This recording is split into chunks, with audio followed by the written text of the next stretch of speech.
किसी को दिल की गहराइयों से चाहती थी लता मंगेशकर। अधूरा रह गया था लता मंगेशकर का पहला प्यार।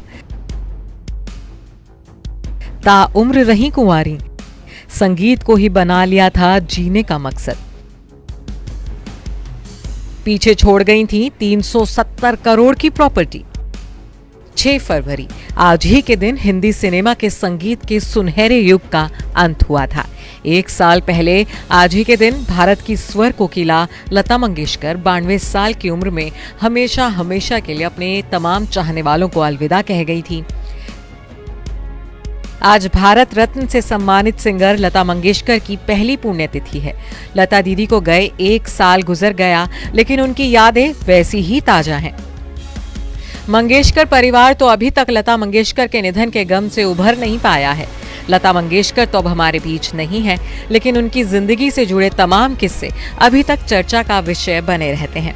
ऐसे ही किस्सों में से एक है लता दीदी का ताउम्र शादी ना करना। अक्सर लोगों के दिलों में सवाल उठता है कि सफलता की बुलंदियों पर पहुंचने के बाद भी आखिर क्यों लता मंगेशकर ने अपना घर नहीं बसाया था? क्यों लता को जीवन साथी का साथ नहीं मिला? आपको बता दें कि ऐसा नहीं है कि लता मंगेशकर को कभी प्यार नहीं हुआ था। एक शख्स था जिसे लता मंगेशकर ने दिल की गहराइयों से चाहा था और घर बसाने के सपने भी देखे थे। जी हाँ, लता मंगेशकर को कभी राजस्थान के पूर्व डूंगरपुर राजघराने के महाराज राज सिंह से प्यार हुआ था। लता और राज सिंह शादी करना चाहते थे, लेकिन डूंगरपुर राजघराने के दबाव के चलते इनके प्यार को शादी की मंजिल नहीं मिली थी। प्यार में दिल टूटने के बाद लता मंगेशकर ने संगीत को ही अपने जीवन का मकसद बना लिया था। हालांकि बाद में इंटरव्यूज में जब भी लता मंगेशकर से उनकी शादी न करने के फैसले के बारे में सवाल पूछा जाता था, तो वो बेबाकी से इसका जवाब भी देती थी। लता मंगेशकर के मुताबिक घर की हालात और घर के प्रति उनकी कई जिम्मेदारियां थीं, जिन्हें उन्होंने कम उम्र में ही निभाना शुरू कर दिया था, जिसके चलते उन्होंने कभी शादी करने के बारे में विचार ही नहीं किया। आपको बता दें कि लता मंगेशकर जब 13 साल की थीं, तब उनके पिता का साया उनके सिर से उठ गया था।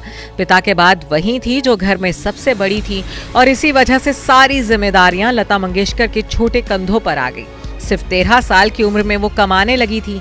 कई बार शादी का ख्याल आता तो वो उस पर अमल नहीं कर सकती थी। भाई बहनों और घर की जिम्मेदारियों को देखते देखते ही वक्त चला गया और वो ताउम्र शादी नहीं कर पाई।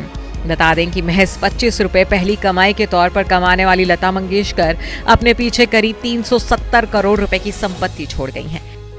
रिपोर्ट्स के मुताबिक लता मंगेशकर अपने पीछे जो 370 करोड़ रुपए की संपत्ति छोड़ गई है, उसमें उनकी लग्जरी कार कलेक्शन और साउथ मुंबई में पडार रोड पर स्थित बंगला ब्रह्मकुंज भी शामिल है।